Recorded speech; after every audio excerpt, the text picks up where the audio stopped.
Recibimos como fonoaudiólogo al economista Daniel Lesker, a quien agradecemos su presencia. Gracias por venir. Buen día. Buen día, gracias. Bueno, vamos a hablar de muchos asuntos, ni que hablar de la negociación salarial, del mercado de trabajo, cómo está. Algo le iba a preguntar también por el TLC con Chile y la posición que adoptó el Partido Socialista ayer.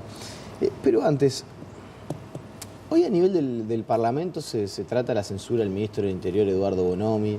Y usted podrá decir qué tengo que ver yo con la actuación del ministro Bonomi. ¿Sabés que el otro día yo estaba en la interpelación, seguía bastante de cerca buena parte del debate? Hay cuestiones como que se abandonaron. Por ejemplo, el plan 7 zonas no se habla más.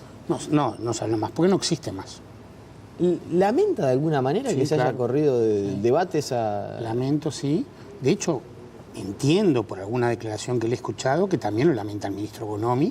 Supongo que es una decisión más general del gobierno y no necesariamente de su ministerio, porque si bien no ha hablado con ese nombre, yo le he escuchado decir no en esta, sino en la anterior comparecencia parlamentaria, que le falta más intervención social en esos territorios, digamos, ¿no? Lo dijo él, digamos, ¿no? Nosotros cuando culminó el Plan 7 Zonas, cuando culminó el gobierno anterior, habíamos propuesto tomar la experiencia del 7 Zonas, que había tenido algunos aspectos positivos y algunos resultados, extenderlo. En aquel momento hablábamos de unas 30 zonas, eso está en el informe de transición que en general el gobierno entrega al siguiente gobierno, y hacemos una presupuestación de eso. Porque ahí el problema fundamental es que está bien que haya equipos sociales, está bien que Jóvenes en Red y Uruguay Crece Contigo se inserten en el territorio, está bien que haya una mejora en la seguridad en la zona, pero el Plan 7 Zonas tenía 3 componentes, el de seguridad, el social, y tenía un tercer componente que era de hábitat, de inversión. En algunos casos podría ser en viviendas, otros mitigaciones de vivienda, y otros como fue la Plaza Casaballe, la Plaza Alvarro Bayo o el centro cívico de Tres Ombúes, digamos, ¿no? de la zona del oeste. Bueno, esa línea había que haber continuado, se presupuestó, y bueno, entiendo que en algún momento el gobierno entendió que esa forma de actuar, no digo que no haya políticas sociales en esos territorios, no tengo tanta información, pero esa forma de actuar integrada, unificada y casi de shock ampliada a otras zonas no era el camino adecuado. Y la verdad que sí, creo que eso fue un error. Que se entienda bien lo que le voy a preguntar. ¿Es como que se derechizó la política de combate a la inseguridad? Porque bueno, 7 zonas claramente era combatir la inseguridad de manera más integral. No solamente con el tema represivo o la prevención. Eso no lo puedo opinar. Yo lo que sí sé es que en noviembre de 2011, el presidente Mujica tuvo una larga charla conmigo sobre el tema de políticas sociales y a partir de la estrategia de vida y convivencia surgió esta idea de un proyecto más integral de llegada a los territorios. De ahí en la rendición de cuentas del 2012, se aprobaron aquellos 140 millones de dólares, se acuerda que había de espacio fiscal, de los cuales la mitad fueron destinados a Jóvenes en Red, Uruguay Crece Contigo, cercanías, y unas partidas para otros programas, y se encaminó eso. No digo que hoy no haya políticas sociales en los territorios y que no haya un mix entre políticas represivas y políticas sociales, seguramente las hay. Lo que digo es que esta estrategia integral no está. En algún momento usted dijo que se estaba abandonando la lucha contra la pobreza. Algo así, parecido. Creo que fue en relación a este tema. Exactamente. ¿No? Fue en relación a este tema. Sin embargo, la pobreza y la indigencia volvieron a bajar. Los 2 primeros años, ¿no? Que es cuando yo hice este comentario. Bueno, en mi opinión, yo tampoco he estudiado todavía, es un dato bastante reciente. Creo que la bajada de la pobreza, que quedó estancada en 2015, estancada en 2016 y bajó 1,5 puntos en 2017, se explica fundamentalmente por la caída importante de la inflación, la caída importante de los precios. Recordemos cómo se mide, estamos hablando de la pobreza de ingresos, se mide en función de los ingresos de los hogares que están en esos sectores más bajos y los precios. La caída importante de la inflación hizo, digamos, que los ingresos reales de los hogares aumentaran, y eso hizo que muchos pasaran ese umbral de la línea de pobreza, y eso efectivamente creo que es la explicación más importante, lo cual es una buena explicación, porque lo que importa es el ingreso real de las personas, o su ingreso nominal, o los precios de los bienes y servicios que compran, ¿no? Un cuarto gobierno del Frente Amplio no puede eludir el debate de ¿vamos a hacer el 7 zona o no lo vamos a hacer? ¿Cómo vamos a, bueno, independiente del nombre, a desembarcar del nombre en que se le esa zona? ponga, independiente del nombre que se le ponga, creo que hay que retomar una estrategia más integral de articulación entre políticas sociales y llegada al territorio de la seguridad. Que eso incluye... Bueno, eso en su momento se llamó 7 zonas, podrá llamarse de otra manera, pero creo que eso hay que enfrentarlo. Pero lo que pasa es que otra vez el tema central allí es la dotación presupuestal. Uruguay Crece Contigo y Jóvenes en Red, cuando uno los evalúa, y Cercanías inclusive, que es un programa de abordaje familiar, tienen resultados muy interesantes. Muy interesantes. Uruguay Crece Contigo, todo lo que estamos hablando muchas veces de disminución de la mortalidad infantil...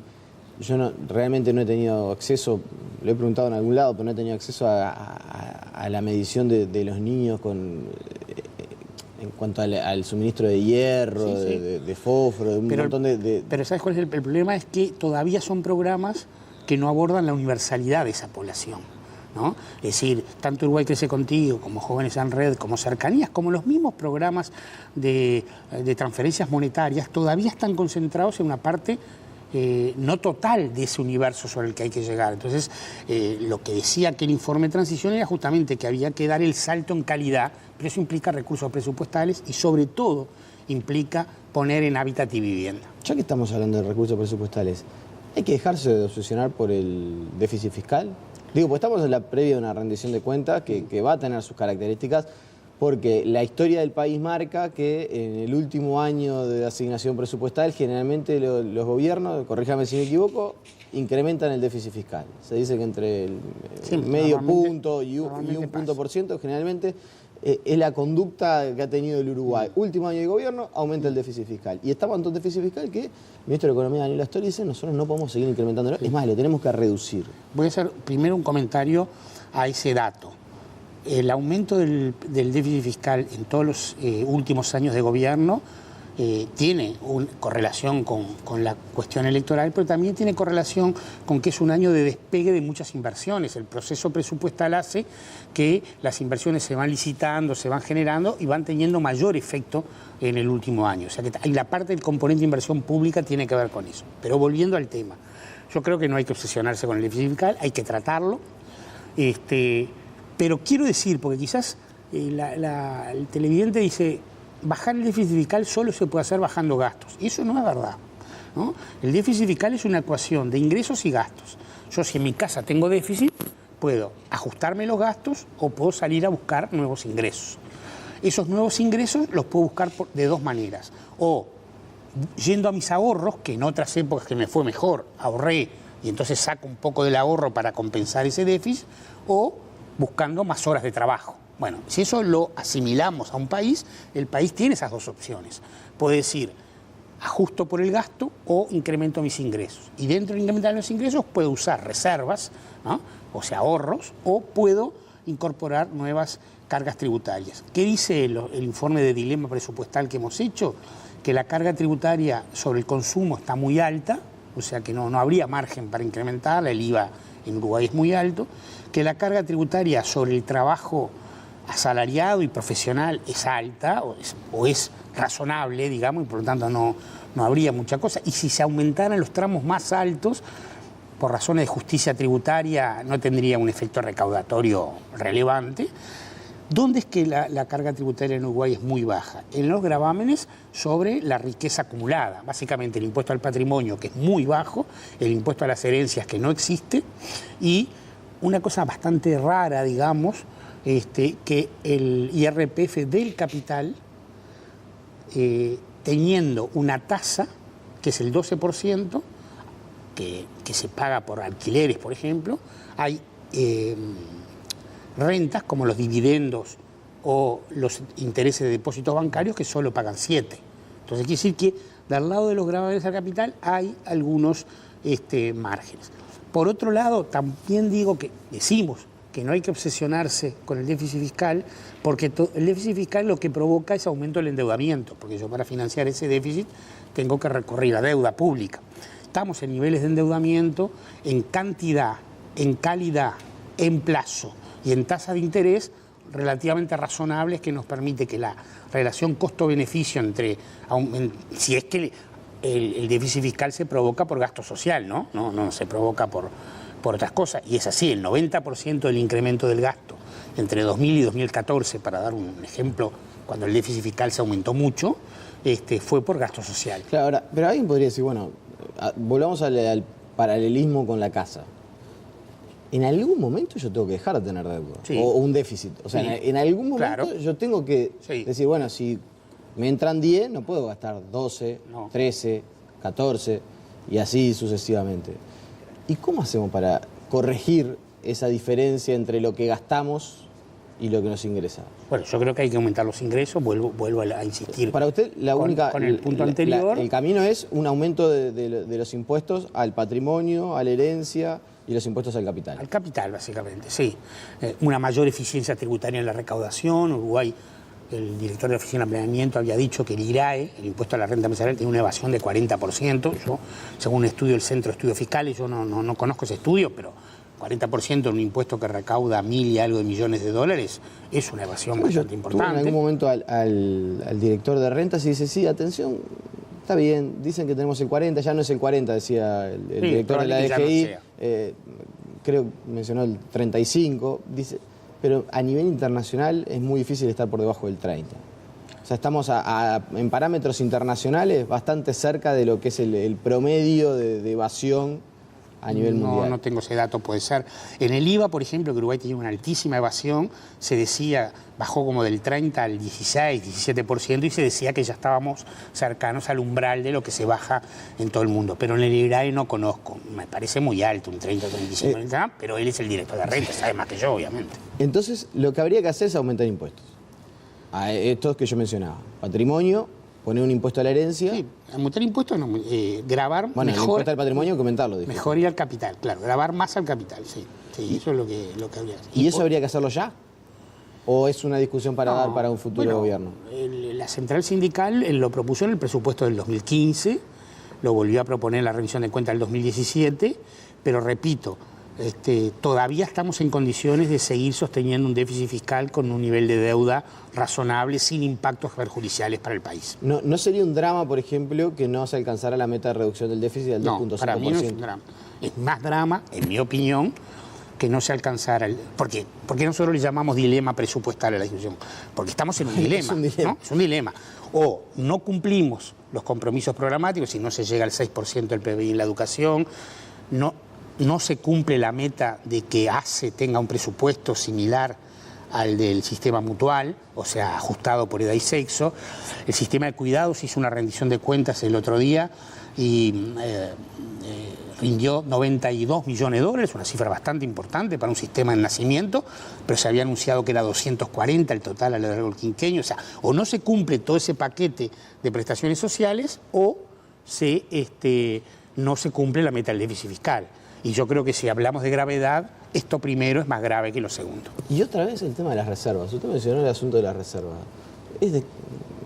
¿Sería descabellado apelar a las reservas ahora? Bueno, ahí vuelvo a decir lo que hemos dicho siempre, que no lo decimos solo en la central sindical, hay muchos grupos políticos del Frente Amplio que en su momento lo plantearon.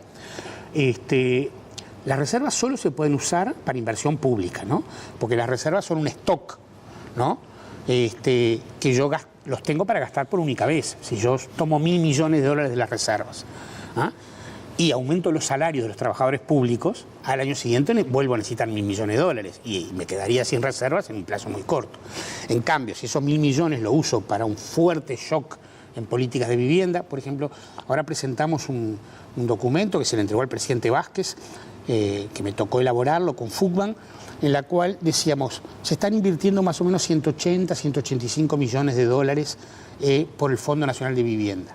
Pero si yo tomo aquella vieja cifra de la ley que este año cumple 50 años, que decía que la inversión en vivienda no puede ser inferior al 2% de la masa salarial pagada por el país, eso me da 340 millones de dólares. O sea, estoy invirtiendo por debajo, no de una obligación, porque aquella obligación la dictadura la derogó, digamos, ¿no? De que se invirtiera eso. Pero de un acuerdo que había. Pero es como una referencia, porque todo el mundo habla de que en vivienda las cosas en Uruguay cambiaron cuando en el año 68 se aprobó la ley madre, la 13.728. Entonces, bueno, se podría hacer un shock de vivienda, se podría hacer algunas de las inversiones que estaban pendientes, de hecho las propias inversiones comprometidas para UPM, hasta puede ser un mecanismo más práctico que las PPP. ¿Y cuánto sería un monto de dinero aceptable para tomar de reserva? Habíamos dicho el 10%, y eso eran, en el momento del presupuesto quinquenal, porque ojo, también voy a explicar, nosotros tenemos reservas generales y dentro de ellas reservas de libre disponibilidad, porque hay reservas que son los encajes de los bancos, todo eso, y no son nuestras, digamos. ¿no? Las tenemos nosotros, pero las de libre disponibilidad, en el momento del presupuesto quinquenal eran unos 10.000 millones de dólares, 9.000. Solo decíamos usar el 10% de eso, o sea, unos 1.000 millones de dólares.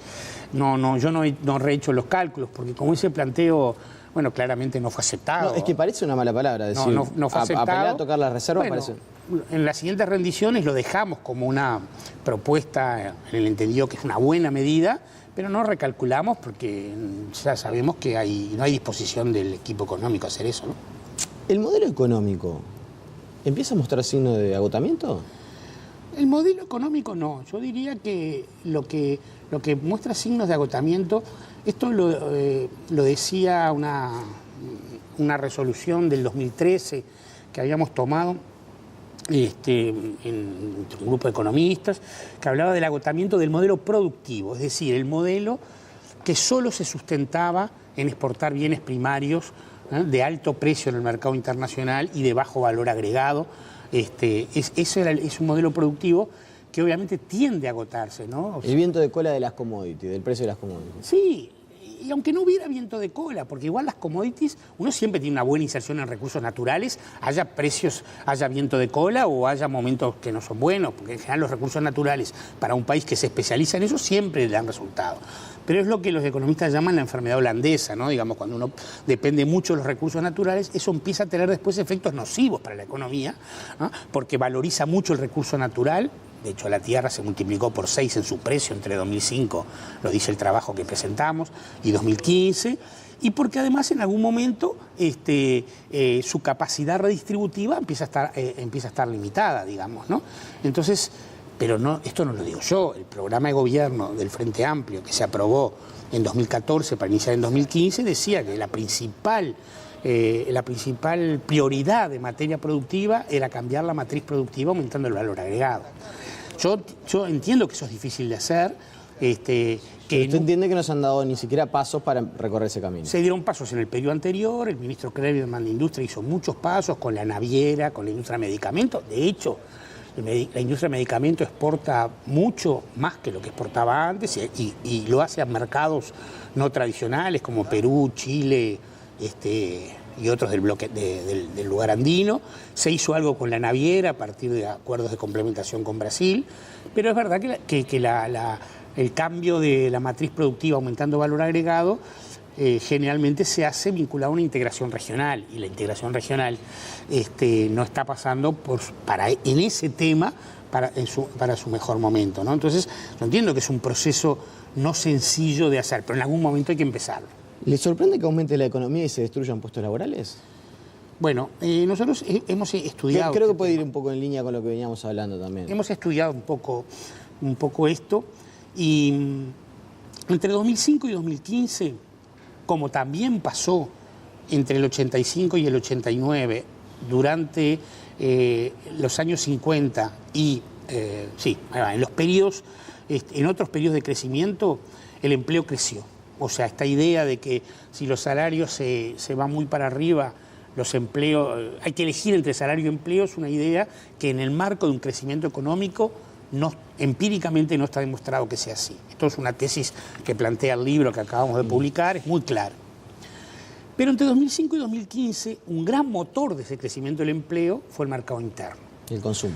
El consumo. Y otro gran motor fue la política, sobre todo entre 2009 y 2012, de incrementos por encima de la media de los salarios más bajos, digamos, ¿no?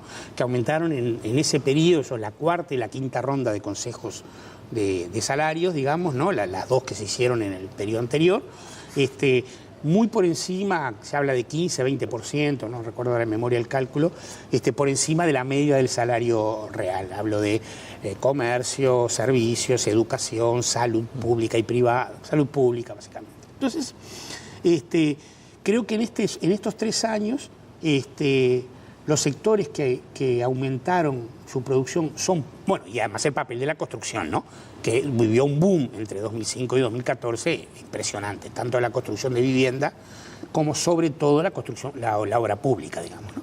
Entonces, el hecho que la construcción sea el único sector que en estos 3 años, en que la economía volvió a crecer, más o menos un 6% entre los 3 años, haya caído, un 15% acumulado en los 3 años, que la industria y el agro estén medio empatados, hayan crecido muy poquito, y que el crecimiento esté en algunos sectores del comercio, pero sobre todo en transporte, comunicaciones,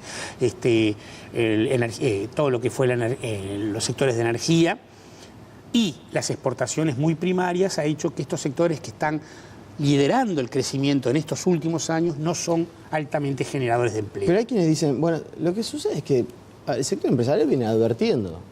Miren que no nos dan, los números no nos dan, ya no nos da tanto, la rentabilidad se ha visto afectada, las tarifas siguen creciendo, los salarios siguen creciendo, eso acota el margen de ganancia del empresario y es una regla bastante sencilla. Si yo tengo menos rentabilidad, voy a contratar menos gente.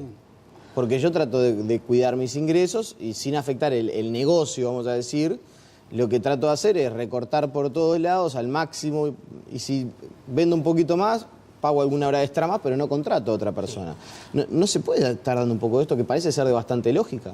Bueno, no creo que tenga mucha lógica racional, digamos, porque, a ver, dividamos los sectores en dos. Los sectores de bienes que compiten con el exterior y los sectores que se llaman en economía no transables, comercio, servicios. En los sectores que compiten con el exterior no es posible argumentar que el incremento de salarios tenga un efecto sustantivo sobre su capacidad competitiva. Habrá haber otros factores. Yo no digo que no, el tipo de cambio que está relativamente congelado, aunque eso es negativo para los exportadores, pero es positivo para los que compiten con productos de importación. Entonces, no hay ninguna razón. Y acá en el trabajo hay otra conclusión muy contundente. ¿Cuánto pesan los salarios en una tonelada de carne, en una tonelada de soja, en una tonelada de arroz? Bueno, lo que muestra el trabajo, con cifras que el Instituto Nacional de Estadística tiene publicadas hasta 2012, estaban terminando de publicar ahora hasta más actualizada, pero no debe haber cambiado mucho, es que pesa más o menos un 15%, 16%. Entonces, para un ejemplo bien sencillo, yo vendo una tonelada de carne a $2.000, tengo de salarios más o menos unos $300, contando los salarios que yo pago como frigorífico, más los que me vienen pagados por el ganado, digamos, ¿no? O sea, contando todo el salario de la cadena. Entonces vamos a decir que yo aumento los salarios, efectivamente hago un cierto shock salarial y si la inflación fue un 7, los aumento un 12. Eso me implica que esos $300 van a tener un aumento de $36. En los 2000, en esos 2000 es el 1.8. Eso no mueve la aguja, por lo tanto no es un problema para estos. Para los sectores que viven del comercio interno, es al revés la contradicción. Es necesario que el mercado se mueva para que yo tenga consumo de mis productos. Lo que pasa es que hay, de verdad, una estrategia de las empresas de decir, uso más intensivamente los recursos humanos que tenga. Eso pasa en las grandes empresas en todo el mundo, ¿no? Las grandes cadenas comerciales y los grandes establecimientos comerciales en el mundo aumentan siempre el empleo a un ritmo mucho menor que lo que les aumenta su nivel de ventas. La última en 30 segundos, estamos pasadísimos de tiempo, le pido disculpas, pero ayer el Partido Socialista decidió apoyar finalmente el Tratado de Libre Comercio con Chile. ¿Qué opinión tuvo usted al respecto? Yo fui de los... se sabe públicamente que la votación fue 12-10, yo voté en contra. Básicamente, mi argumento principal, o el argumento principal nuestro, es que no aporta nada. O sea que es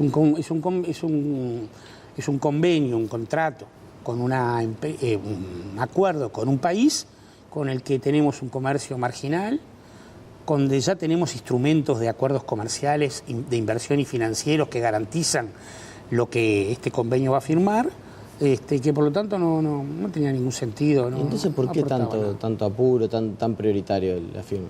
No lo sé. No lo sé. Supongo que eso tiene que ver con una estrategia de poner a los tratados, no solo los de libre comercio, porque Uruguay puede firmar acuerdos que no son solo de libre comercio, hay distintas modalidades de tratado, una idea, digamos, del tratado como una estrategia de inserción internacional. Y eso no es buena cosa. Depende del tratado. En este caso, no aporta nada. Daniel Oléscar, le agradecemos su presencia como siempre y nada, volveremos a conversar. Claro. Le agradecemos. La pausa y seguimos con muchas más noticias.